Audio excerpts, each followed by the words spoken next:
오늘 우리가 본 말씀 15장인데요. 그 14장 마지막 절을 보면 이런 말씀이 있습니다. 들을 귀가 있는 자는 들을지어다 라는 말씀이 있습니다. 여기서 들을 귀가 있는 자들이라는 말은 단순하게 말씀이 선포된 자리에 있는 자가 아니라 정말 그 말씀을 깊이 공감하고 또한 성심을 다해 이를 지키려 하는 자가 바로 들을 귀가 있는 자들입니다. 귀가 있으면 다 듣지만 오늘 14장 마지막 절에서 말하는 들을 귀 있는 자는 바로 이런 의미를 가지고 있습니다. 그리고 15장 1절에서 이렇게 말을 합니다. 모든 세리와 죄인들이 말씀을 들으러 가까이 나아오니 라고 기록하고 있습니다. 그래서 본장은 모든 세리와 죄인들이 말씀을 들으러 가까이 나온 사실로부터 시작을 하고 있습니다.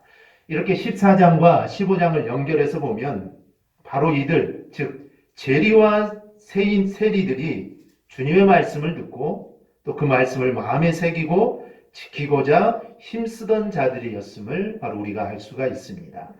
또한 하나님께서 베푸신 이 천국잔치에 참여하는 자들은 당시의 율법에 능통하고 정말 사람들로부터 존경받던 이 바리새인들과 율법사들이 아니라 바로 가난한 자들, 그리고 병자들, 저는 자들, 소경들, 그리고 세리들과 죄인들이다라는 의미를 바로 담고 있습니다. 그리고 당시 주님께 나오는 자들은 대개 이런 자들이 많았습니다. 간혹에서 이 바리새인이나 서기관들, 율법사들이 주님께 찾아오기는 했지만 그들 중에 정말 주님의 말씀을 들으려고 주님께 나온 사람들은 드물었습니다. 대개 그들이 주님께 나온 목적은 혹시 예수님이 율법에 어긋난 말은 하지는 않을까, 그걸 정말 주의 있게 듣다가 꼬투리를 잡기 위해서 그들이 주님께 나온 겁니다. 정말 예수님께 관심을 갖고 예수님께 다가오는 자들은 본문에 나오는 것처럼 이 세리나 이 죄인들이 많았습니다. 죄인들이라는 표현은 당시의 시대적 배경을 담고 있습니다. 유대인들은 이 조상들의 그 유전을 지키기 위해서 이 금지 조항이나 의무 사항들을 그들은 가지고 있습니다.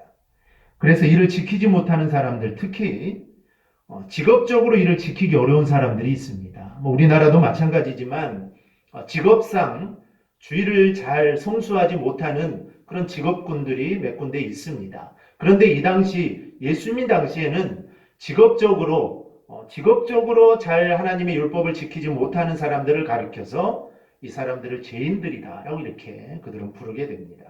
그래서 그들을 분류해 보면 크게 두 가지로 나누는데, 첫째는 비도덕적인 생활을 하는 자들입니다. 즉 간음하는 자들이죠. 성경에는 흔히 창녀라고 말하는데 이 창녀라고 이야기하는 부류가 첫 번째 부류에 속합니다. 둘째는 불명예스러운 직업을 가진 자들입니다. 이들은 모두 선거권, 피선거권이 없고 법정 증언권을 박탈당한 자들입니다. 구체적으로 보면 세리나 목자, 행상인, 또 피업공 등이 여기에 속합니다. 근데 여기에 보면 목자가 있습니다. 그래서 그 당시 목자라는 직업은 정말 세리와 마찬가지로 그들에게 불명예스러운 직업이었고 사람들로부터 죄인이라고 조금 손가락을 받는 자들이 이 목자들이었습니다.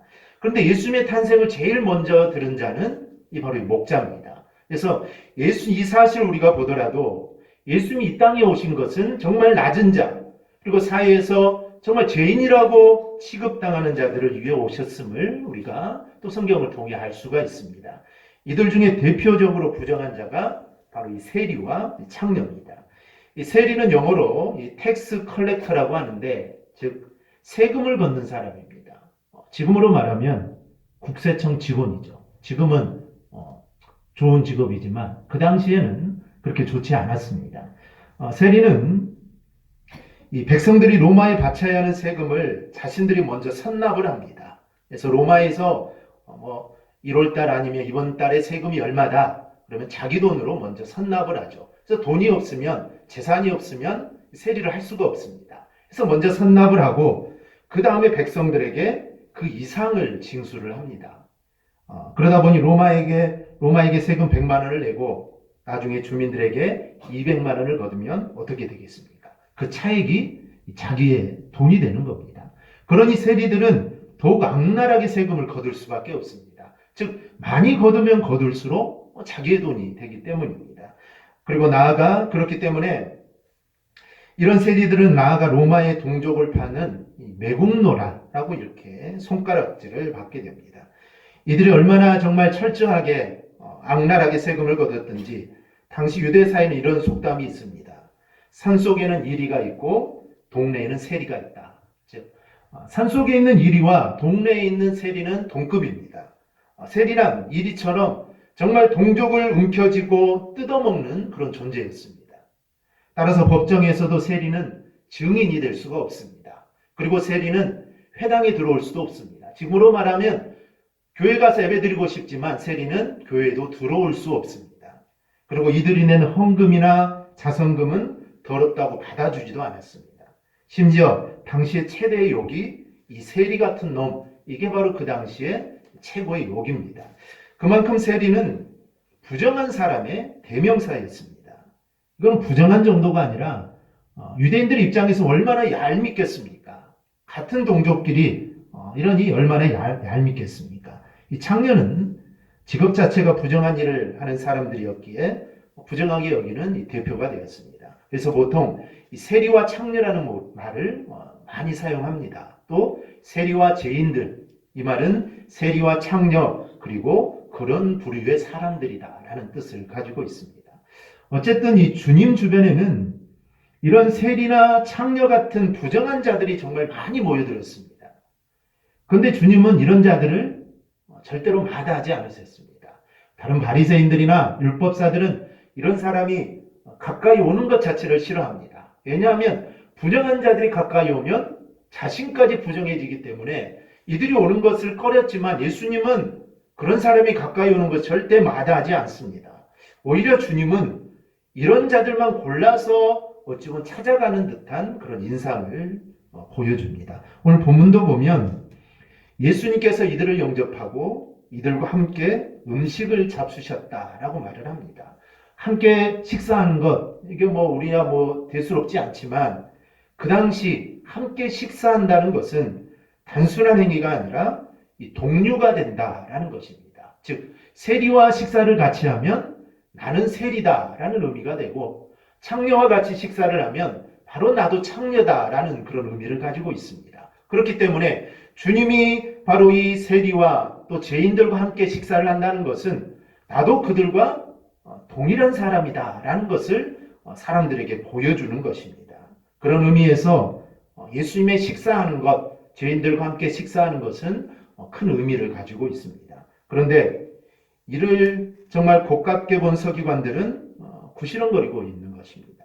그러자 주님이 세 개의 비유를 말씀하십니다. 비유마다 별명을 붙이자면 잃은 양을 찾는 목자, 잃은 드라크마를 찾는 여인, 잃은 아들을 찾는 아비라고 할 수가 있습니다. 오늘날 우리에게도 잘 알려진 이야기입니다. 특히 이제 11절부터 32절까지는 우리가 정말 잘 아는 잃은 아들을 찾는 비유인데요. 이건 우리가 정말 잘 알고 설교 때마다 자주 등장하는 그런 이야기입니다. 그런데 이 비유들은 서로 같은 내용을 이야기합니다. 그래서 오늘은 비유를 하나씩 우리가 이야기하지 않고 전체를 한 번에 살펴보도록 하겠습니다. 본문에서 어찌 보면 이야기는 다르지만 그 내용은 같은 이야기를 세 번씩이나 반복하는 것은 그만큼 중요한 내용이다라는 것입니다. 즉 중요한 내용이 이 안에 담겨져 있기 때문에 주님은 다른 이야기지만 그 뜻은 같은 이야기를 세 번에서 말씀을 하십니다. 그렇다면 주님은 이 비유를 통해 우리에게 과연 무엇을 말씀하고 계실까요? 첫째는 주님은 잃은 자를 찾아 나서는 분임을 우리에게 이야기합니다. 세 비유는 한결같이 잃어버린 것에 대해서 이야기를 합니다. 첫 번째 비유에서는 잃은 양을 찾아 나서는 목자를 이야기합니다. 목자에게 100마리의 양이 있습니다. 그중 하나를 잃어버리면 이 목자는 99을 들에 두고 그 잃은 것을 찾아 나선다는 이야기입니다. 두 번째 비유에서는 잃어버린 드라크마를 찾는 여인을 이야기하고 있습니다. 이 드라크마는 노동자의 하루 품삯입니다. 그런데 열흘치 임금에 해당하는 10드라크마는 이스라엘 여성에게는 또 다른 의미를 갖고 있습니다. 만약에 이게 단순한 화폐라면, 즉 10만 원이 있는데 만 원짜리 10장이 있는데 내가 만 원짜리 하나를 잃어버렸다는 단순한 화폐를 의미한다면, 이것을 찾은 기쁨으로 이웃을 불러가지고 음식을 대접하며 즐거워하는 것은 이거는 이치에 맞지 않습니다. 왜냐하면 식사 비용이 한 드라크마보다 더 많이 들기 때문에, 배보다 배꼽이 더 크기 때문입니다. 그렇기 때문에 10드라크마는 단순한 화폐가 아니라 이스라엘 신부들에게는 신부들에게 주어지는 일종의 사랑의 표식입니다. 즉 일종의 결혼 선물이라고 볼 수가 있습니다. 그리고 여인들은 이를 자랑스럽게 여겨서 머리에 장식용으로 꽂고 다닙니다. 기록에 의하면 여인들은 잘 때조차도 이 10드라크마를 엮어서 만든 장식품을 풀어놓지 않는다고 합니다. 또한 빚을 갚을 때 빚을 갚아야 되는데, 그때도 절대로 이 10드라크마는 차압의 대상에서 제외를 시킵니다. 낯선 사람에게는 그것을 만지는 것도 허용하지 않습니다. 즉 10드라크마는 결혼한 여자들에게 있어서 정말 소중한 것으로 여겨졌는데, 본전에 등장하는 여인은 그 중에 하나를 잃어버리게 된 것입니다. 그러면 이제 이야기가 달라집니다. 어떤 돈에서 한 드라크마를 잃어버린 의미와 정말 사랑의 표시인데 거기에서 내가 하나를 잃어버리면 이거는 이제 큰일 난 사건이 됩니다. 또 주님 당시에 이 유대인의 가옥은 진흙으로 방바닥이 이루어졌고 그 위에 집을 깔아놓은 형태로 이루어져 있습니다. 그러므로 조그만 동전을 찾으려면 가구를 다 드러내고 집을 거두고 온 진흙바닥을 빗자루로 쓸어내는 수고를 해야 합니다. 그런데 이 여인은 이를 마다하지 않았습니다. 이 세 번째 비유에서는 아들을 잃어버린 아비의 이야기입니다. 유산을 미리 받아서 집을 나간 아들을, 아비는 나가는 그 순간부터 아들이 돌아오기를 기다리고 있습니다. 이들의 세 개의 비유는 모두 잃어버리는 것과 대해서 이야기를 하고, 또한 그 잃어버린 것을 정말 찾기 위해서 노력하는 모습을 우리에게 보여줍니다. 목자는 그 하나를 찾기 위하여 99을 들에 놔두고 길을 났습니다. 여인은 드라크마 하나를 찾으려고 등불을 켜고 집을 구석구석 쓸어가며 찾습니다. 아비는 둘째 아들이 나간 이후로 동구 밖을 쳐다보면서 아들의 그림자라도 나타나지 않나 그걸 주시하고 있습니다. 모두 잃어버린 것들을 찾는 간절함이 이 안에 나타나 있습니다. 특히 이런 양을 찾는 목자나 드라크마를 찾는 여인의 경우를 보면 이걸 찾기 위하여 정말 애쓰는 면이 나옵니다. 또 한 마리를 위하여 온 사방을 다 돌아다닙니다. 왔던 길을 되돌아가기도 하고 또 골짜기 아래도 내려가 보기도 합니다. 오늘 본문의 표현대로 보면 4절에 찾아내기까지 찾아다닙니다. 즉 내가 이거를 찾지 않고서는 내가 돌아가지 않겠다. 정말 찾아내기까지 계속해서 찾는 모습을 보입니다. 여인은 등불을 켜고 바닥을 쓸어가면서 그 동전을 찾습니다. 그런가 하면 이 아들을 잃은 아비의 아들을 찾는 부분에서는 그 마음이 잘 묘사되어 있습니다. 아들이 나간 이후로 정말 목이 빠지게 그 아들이 돌아오기만 기다리는 아버지의 모습이 거기에 그려져 있습니다. 중요한 것은 이게 바로 하나님의 마음이라는 겁니다. 즉, 이 세 가지의 비유를 통해 주님이 말씀하시는 것은 이게 바로 하나님 아버지의 마음입니다. 세 번째 비유는 독특한 내용을 갖기에 나타나지 않지만 두 비유는 모두 죄인 하나가 돌아오면이라는 말씀을 하고 있습니다. 즉, 이 이야기를 하면서 죄인 하나가 돌아오면이라는 말을 합니다. 이것은 죄인 하나를 그토록 찾으시는 하나님에 대한 이야기입니다. 그런데 찾으시는데 대충 찾는 것이 아니라 정말 목숨을 걸고 찾으십니다. 목자는 그 한 마리를 찾기 위하여 찾아내기까지 돌아다닌다라는 겁니다. 여인이 사라진 보석 하나를 찾기 위하여 온 집을 다 뒤집어 놓을 정도로 찾는다고 합니다. 즉 대충 하지 않습니다. 8절을 보면 부지런히 한다고 합니다. 즉 그만큼 간절하다는 것입니다. 이렇게 하나님께서는 이 영혼 하나에 대해서 간절하십니다. 즉 한 영혼을 천하보다 귀하게 보시는 것이 바로 우리 하나님의 마음입니다. 특히 잃은 양을 찾기 위한 이 목자의 집념, 이것은 성도들의 구원을 위한 주님의 그 집념의 모습입니다. 주님은 성도를 구원하시기 위해서 이 저 하늘의 영광스러운 것을 다 버리고 이 추하고 더러운 세상으로 오셨습니다. 이 사랑의 위대한 집념이 없이는 이거는 할 수 없는 일입니다. 또 목자는 양을 구하기 위해 정말 무서운 들짐승과 목숨을 건 사투를 벌이기도 하는데, 주님 역시 우리들에게 영생의 구원을 주시려고 이 땅에 오셨고 또 그들과 함께 하셨고, 그리고 십자가에서 정말 그 목숨을 바쳐서 사단의 손에서 우리를 구원해 주셨습니다. 그렇다면 마땅히 우리도 주님과 같아야 합니다. 우리도 정말 한 영혼을 천하보다 우리가 귀하게 여기고 또 그 영혼을 우리는 찾기 위해 우리는 나서야 합니다. 그냥 앉아 있어서는 절대로 찾을 수 없고 우리는 절대로 얻을 수 없습니다. 즉 오늘 주님은 하나님의 마음을 이야기하고 그리고 너희도 이 하나님의 마음을 품기를 원하시는 겁니다. 즉 하나님은 한 영혼을 귀하게 여기시고 그 영혼을 그냥 내가 찾고 싶다 얻고 싶다 이렇게 말로만 하는 것이 아니라 정말 목자가 양을 찾아 나셨듯이 또 여인이 드라크마를 찾았듯이 정말 찾아 나선다는 것이고, 우리 또한 정말 그런 마음을 가지고 한 영혼을 찾기 위해 너희도 나가라라는 것입니다. 그래서 오늘 우리가 이 말씀을 기억하고 우리도 주님의 마음을 품고 한 영혼을 사랑하는 마음으로 우리가 다가갈 수 있기를 주님의 이름으로 축원합니다. 둘째는 주님은 잃은 자 하나를 찾았을 때 정말 기뻐하시는 분이라는 것을 이야기하고 있습니다. 비유들에서 잘 드러나는 것은 잃은 자를 찾았을 때 얼마나 기뻐하는가 하는 점입니다. 먼저 잃어버린 양 한 마리를 찾은 목자가 어떻게 합니까? 그 잃어버린 양 한 마리를 찾은 목자가 너무나 즐거워서 어깨에 메고 집으로 돌아옵니다. 사람들이 어떤 것을 어깨에 메고 온다고 하는 것은 그것을 매우 귀한 것으로 여긴다는 그런 뜻입니다. 미국의 한 유명한 잡지사의 기자가 한국 농부가 소를 아끼는 모습을 보고 감탄해서 그걸 취재해서 잡지에 실은 적이 있습니다. 한국 농부는 소를 이용해서 이 밭에 쟁기질을 합니다. 그리고 일이 끝나면 집으로 돌아올 때 어떻게 돌아올까요? 그 무거운 쟁기를 소에게 지게 하지 않습니다. 농부가 자기 지게에 농기구를 지고 집으로 옵니다. 이 미국 기자는 이걸 보고 깜짝 놀란 것이죠.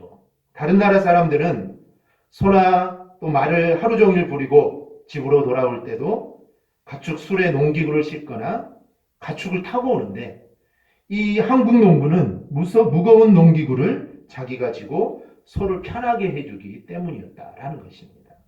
우리나라는 옛부터 소를 정말 귀하게 여겼습니다. 그런데 본문의 목자는 한 걸음 더 나아가 잃었던 양을 아예 어깨에 메고 오고 있습니다. 얼마나 즐거우면 그걸 어깨에 메고 오겠습니까? 그냥 목자가 가면 양이 따라올 건데 그렇게 하지 않고 정말 너무 기뻐서 그것을 어깨에 메고 오고 있다는 것이죠.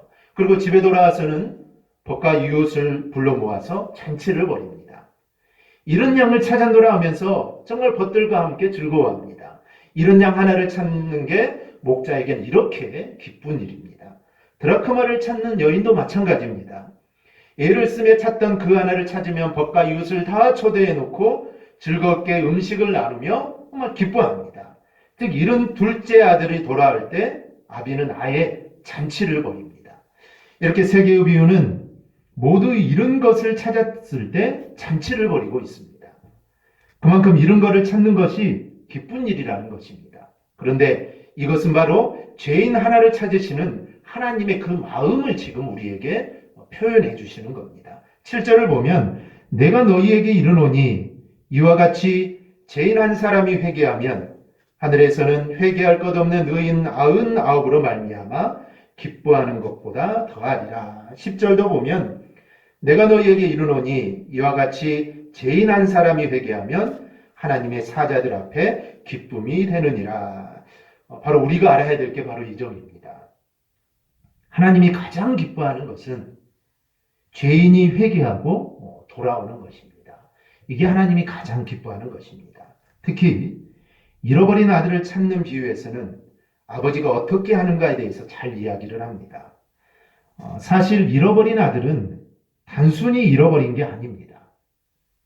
제 발길로 스스로 도망간 아들입니다. 아버지 품이 싫어서 떠난 아들입니다. 죄인된 인생의 모습이 바로 그렇습니다. 하나님이 소홀하셔서 하나님이 잃어버린 게 아닙니다. 자신의 것을 미리 받아서 제 갈 길로 간 아들과 같이 정말 제 고집과 제 의지를 갖고 죄로 나간 자들입니다. 이런 경우에는 그냥 심판을 하면 그만입니다. 심판을 하면 됩니다. 그런데 하나님의 마음은 그렇지 않습니다. 제 발로 나간 아들이 돌아오자 아버지는 아무것도 묻지 않습니다. 왜 나갔냐? 너 그럴 줄 몰랐냐? 이런 말 하지 않습니다. 그저 돌아온 아들을 부둥켜 안고 웁니다. 그리고 아들을 씻기고는 새 옷을 입히고 손가락질을 끼웁니다. 이 가락지를 끼워주는 것은 예전의 아들의 지위를 그대로 다시 회복시켜주는 것을 의미합니다. 아버지의 재산을 다 상진하고 돌아왔는데 야단하기는커녕 그대로 받아주고 회복시켜 주셨습니다. 그리고 기쁨으로 잔치를 벌입니다. 이게 하나님의 마음입니다. 하나님은 죄인이 돌아왔을 때 그가 어떤 죄를 지었든 하나님은 기억하시지 않습니다. 즉 양털같이 아주 희게 씻어주십니다. 그리고 아들의 반열에 그대로 올려주십니다. 하나님의 사랑받는 자녀가 되게 하여 주십니다. 그렇다면 우리가 죄인을 바라볼 때 어떤 눈을 우리가 가져야 할까요? 저 영혼이 돌아오면 하나님께서 이렇게 기뻐하신다는 것을 우리는 생각해야 됩니다. 그래서 영혼을 바라볼 때 저 영혼이 돌아오면 하나님이 얼마나 기뻐하실까?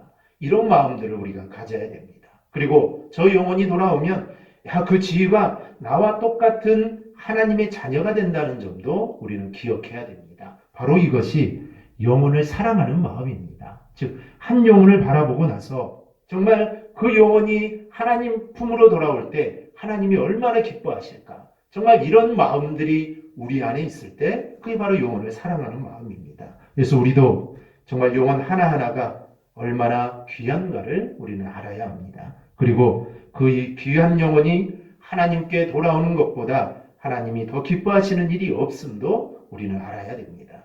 우리의 삶은 하나님의 기쁨이 되는 삶을 우리는 살아야 합니다. 하나님이 기쁨이 되는 삶이 정말 많습니다. 그런데 오늘 말씀처럼 한 영혼을 하나님께로 인도하는 것, 이것이 바로 우리 하나님이 가장 기뻐하시는 일임을 우리가 기억하고 우리가 영혼 구원에 더욱 힘쓰는 저와 여러분이 되기를 바랍니다. 셋째는 바리새인처럼 우리도 잃은 자를 찾는 주님의 기쁨을 잊어버릴 수 있다는 점을 우리는 알아야 합니다. 우리가 가장 싫어하는 모습은 바리새인의 모습입니다. 아마 성도에게 너는 왜 이렇게 바리새인 같냐? 라고 한다면 이건 가장 큰 욕일 겁니다. 바리새인들의 모습은 사실 이해가 잘 가지 않습니다. 우리가 성경을 통하여 이 바리새인들의 모습을 자주 보는데 잘 이해가 안 갑니다. 왜냐하면 그들은 예수님이 오셨음에도 불구하고 그들은 제대로 보지도 못하고 정말 만날 때마다 시비거리만 찾고 있으니 정말 그들의 마음이 잘 이해가 되지 않습니다. 오늘 본문에서도 예수님께서 죄인들과 함께 하시자, 즉 그들과 식사하시자 곧바로 그들이 구시렁거리기 시작합니다. 구시렁거리기 시작합니다. 이들은 주님이 하나님 마음을 아셔서 죄인들을 찾아 나서고 또한 그런 자 하나를 찾으면 정말 주님이 말할 수 없는 기쁨으로 즐거워한다는 것을 그들은 알 턱이 없습니다. 그런 바리새인들의 모습을 보면서 우리는 그들에게 조롱의 웃음을 날립니다. 그런데 이러한 모습이 우리 안에도 있다는 것이 또 문제입니다. 교회 안에서 내가 더 오래 신앙생활했다고 내 말이 맞다고 합니다. 조금 잘못하는 사람을 보면 왜 그렇게밖에 못하느냐고 타박을 주기도 합니다. 어떤 의사결정을 할 때 자신의 생각이 관철되지 않으면 왠지 심기가 불편합니다. 이런 모습이 만약에 내 안에 있다면 바로 바리새인의 모습일 수 있습니다. 우리는 바리새인들을 비난합니다. 그런데 정작 어떨 때는 우리의 모습이 바리새인과 다르지 않을 때가 우리 가운데 종종 있습니다. 세 번째 비유, 곧 잃은 아들을 찾는 아비의 비유입니다. 다른 비유와 달리 독특하게 여기는 집에서 일을 잘하던 첫째 아들 이야기가 나옵니다. 둘째 아들은 자신이 받을 유산을 미리 땡겨받아 가고 싶은 곳에 가서 허랑방탕하게 살았습니다. 하지만 이 첫째 아들은 아비에게 착한 아들이었습니다. 둘째와 달리 그는 아비의 재산을 요구하지도 않았고 아비의 그늘에서 꾸준히 일을 했습니다. 어쩌면 아버지는 집 나간 둘째 아들을 그리워해서 일이 손에 잡히지 않을 겁니다. 그래서 일은 하지 못하고 항상 마을 입구를 바라보면서 우리 둘째 아들 언제나 올까? 일을 하지 못했을 겁니다. 그럴 때도 첫째 아들은 그 아비의 몫까지 잘 감당을 했습니다. 어느으로 보아도 정말 모범된 아들, 이 첫째 아들입니다. 그런데 이 첫째 아들이 들에서 일하고 집에 오니 잔치 소리가 들립니다. 무슨 잔치가 나도 모르게 잔치가 열리는가 하고 봤더니 바로 집 나갔던 동생이 돌아왔다고 벌어진 잔치입니다. 순간 첫째 아들은 화가 치밀어 오릅니다. 자신은 정말 아버지 곁에서 열심히 일을 했는데 그런 자기를 위해서는 정말 염소 새끼 하나도 잡아주지 않던 아버지가 정말 아버지 재산을 다 탕진하고 돌아온 그 아들을 위해서 송아지를 잡았다고 하니 이 첫째 아들이 얼마나 화가 나겠습니까? 일면 그의 말이 옳습니다. 그는 모든 면에서 모범적이었습니다. 그런데 이런 게 바로 이 바리새인의 모습입니다. 모든 면에서 잘하고 있습니다. 그런데 더 중요한 걸 보지 못했다는 것입니다. 자신이 하는 일도 잘하는 것이지만 그것은 마땅히 하나님의 자녀라면 하나님을 기쁘시게 하는 일을 하는 것입니다. 그런데 하나님이 진짜 기뻐하는 것, 그것은 바로 죄인 하나가 돌아오는 것입니다. 하나님은 그 죄인 하나를 찾아 헤매시고 찾으면 정말 기뻐하시는 분입니다. 그렇다면 바리새인들은 자신들이 잘하는 것에 더하여 이런 하나님의 마음을 이해했어야만 합니다. 그런데 그들은 사실 자신들이 잘하는 것, 즉 자신들의 자랑에만 바빴습니다. 11조도 잘하고 금식도 잘하고 이런 자신들의 자랑하기에 바빴지 하나님의 마음은 아예 볼 수가 없었던 겁니다. 첫째 아들의 모습이 바로 그런 것입니다. 우리가 조그만한 신앙 이력 때문에 다른 사람보다 나를 낮게 여길 때 우리는 여지없이 바리새인이 됩니다. 내가 다른 성도보다 기도 많이 하고 또 예배 많이 드리고 전도도 많이 하고 봉사도 많이 한다고 그런 마음이 들기 시작하면 바로 바리새인과 다를 바가 없고 여기에 말씀이 예화에 나오는 첫째 아들과 다를 바가 없습니다. 이런 것은 마땅히 하나님의 자녀라면 마땅히 해야 될 일들입니다. 즉 아비의 아들이라면 집안일을 충실하게 하는 것, 이거는 자녀로서 마땅히 해야 되는 일들입니다. 예배하고 기도하고 전도하고 봉사하고 헌신하는 것, 이거는 우리가 마땅히 해야 될 일입니다. 열심히 하는 것이 나를 내세우는 것이 아니라 어찌 보면 하지 않는 것이 이상한 겁니다. 즉 우리가 하나님을 섬기면서 예배하지 않고 기도하지 않고 전도 봉사 헌신하지 않는 것, 어찌 보면 이것이 더 이상한 모습일 겁니다. 따라서 우리는 항상 우리 자신을 돌아볼 줄 아는 자가 되어야 됩니다. 그렇지 않으면 어느 순간에 나도 모르게 이 바리새인의 모습을 가지고 또 여기에 큰아들의 모습을 가지고 우리가 살아갈 수가 있습니다. 그래서 하나님이 죄인을 향하여 가지신 마음이 우리가 무엇인지를 우리는 헤아릴 줄 알아야 합니다. 그리고 우리도 하나님과 정말 동일한 마음이 되어서 우리도 그들을 찾아 나서는 자가 되어야 됩니다. 그리고 그들을 또 얻을 때 정말 기뻐하는 자가 되어야 됩니다. 이게 바로 오늘 하나님의 마음임을 알고 우리가 이러한 마음을 닮아가는 우리 성도님들이 되시기를 주님의 이름으로 축원합니다. 아멘. 기도하겠습니다.